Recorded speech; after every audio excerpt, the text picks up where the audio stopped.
To use the sequencer, turn on Sequence Pattern Mode by clicking its power button, enable External Trigger, and open the sequencer view by clicking the pattern icon. Click the eye icon to switch between the sequencer view and the final triggering view.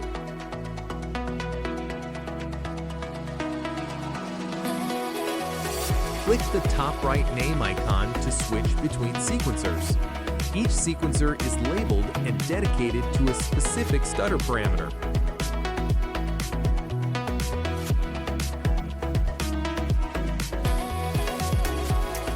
Select a sequencer, for example, size, which defines the duration of each repeat. In the sequencer, click and drag on each step to set the size for each repeat. Step 1 controls the first repeat size, Step 2 the second, and so on up to 16 repeats.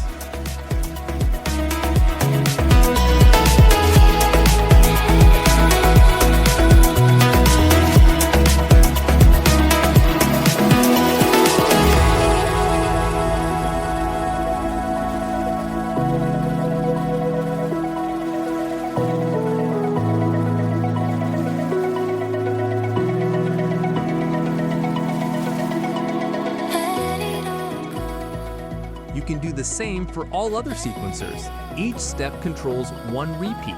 For example, in the pitch sequencer, you can set the pitch of each repeat individually, with values ranging from -12 to +12 semitones, or quantize to your current working scale for musically coherent results.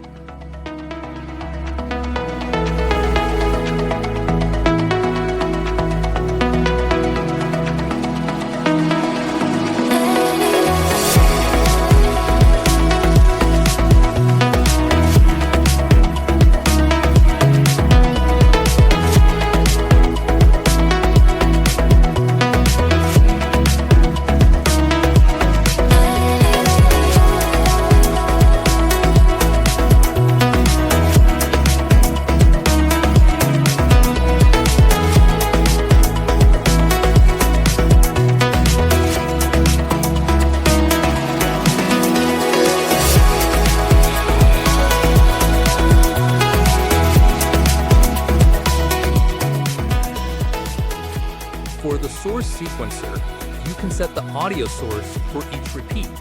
A value of 0 uses the current source, and 1 uses the second source that's routed to the device. With the direction sequencer, you can define the playback direction of each repeat, 0 for forward and 1 for reverse. The pan sequencer defines the stereo position of each repeat, allowing you to place each one anywhere between the left and right channels.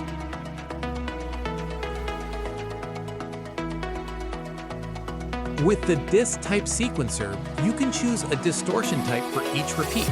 And with the disc make sequencer, you can define how much distortion is applied to each repeat.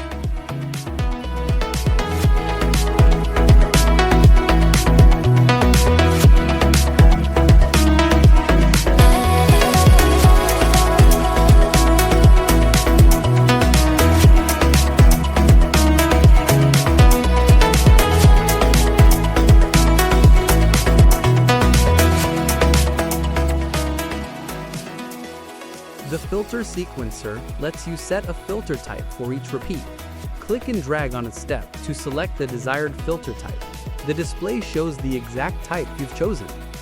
Use the cutoff, cue, and vowel sequencers to further shape the tone and character of each repeat.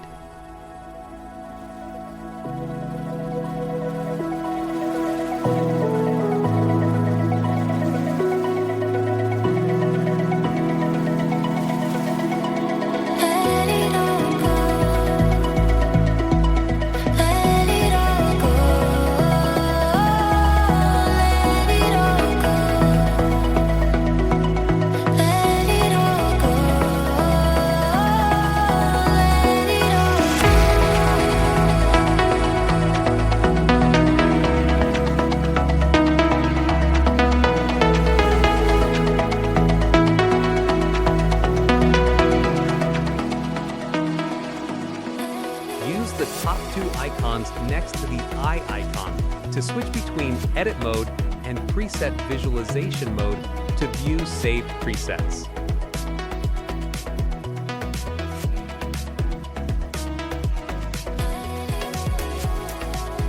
Click the X icon to delete all sequencer content for the currently selected preset.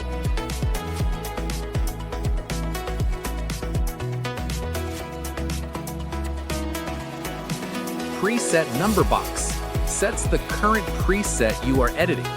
Changing the number switches to a different preset, and all edits you make will apply to the selected preset.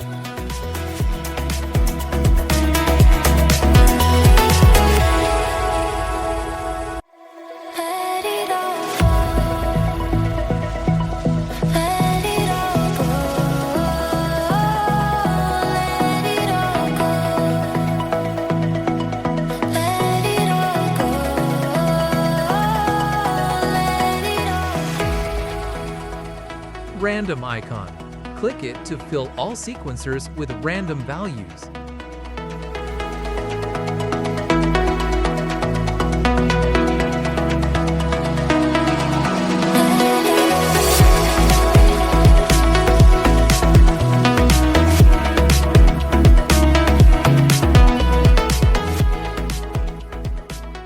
Save, load icons. Save icon. Click to save all data from the top and bottom sequencers. Load icon. Click to load previously saved presets. Presets also load automatically when the device is open.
Bottom sequencers.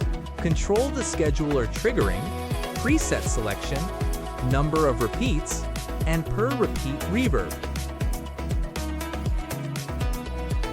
Bottom preset number box defines which preset the bottom sequencers are currently working on.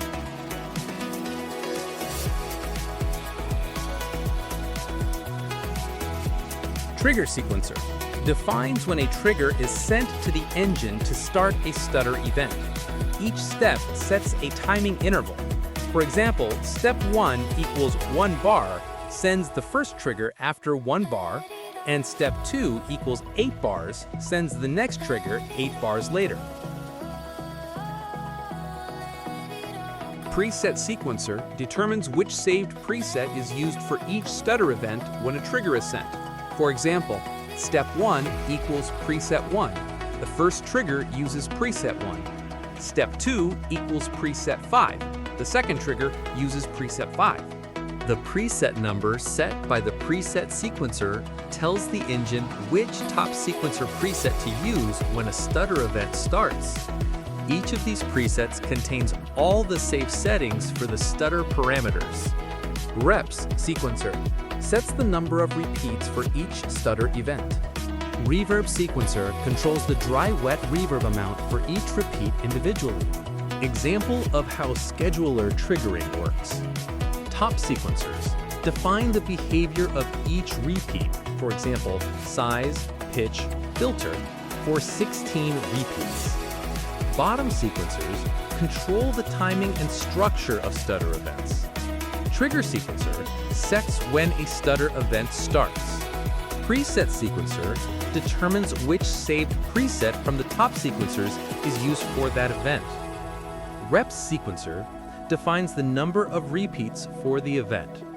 Example, trigger equals 1 bar, preset equals 1, reps equals 16.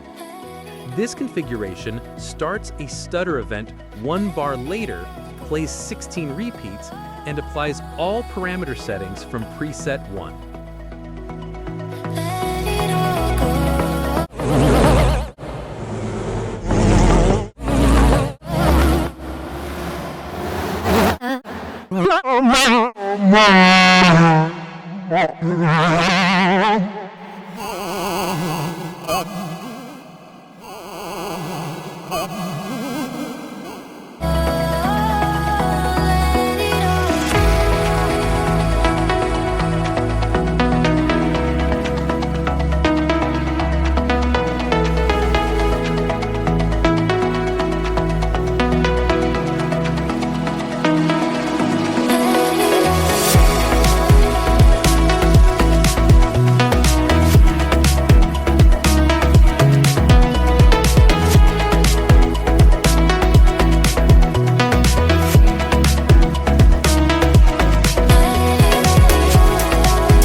For immediate triggering, click the trigger button T instead of using the scheduled triggers.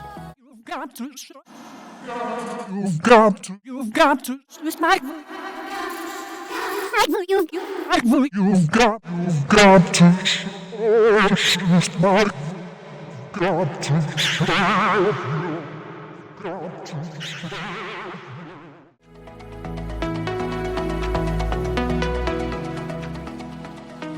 Sequencer settings. Click the sequencer settings icon in the top right corner to access options for modulating selected sequencer steps and defining their modulation range.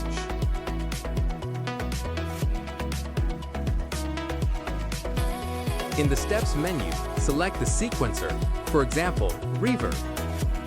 Click on the steps you want to modulate. To exit selection mode, choose the reverb sequencer again in the Steps menu.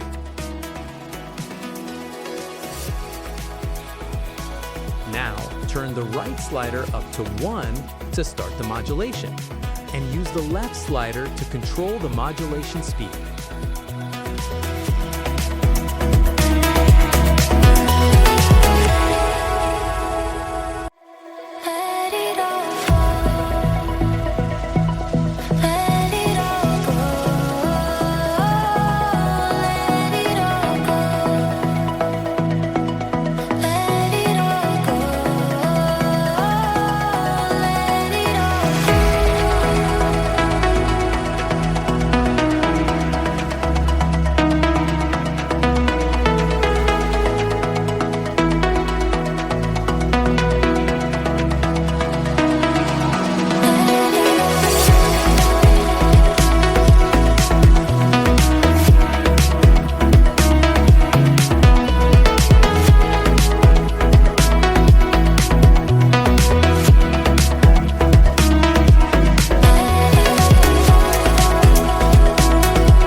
To define the modulation range, go to the Range menu, select the slider, and set the min and max values in the number boxes.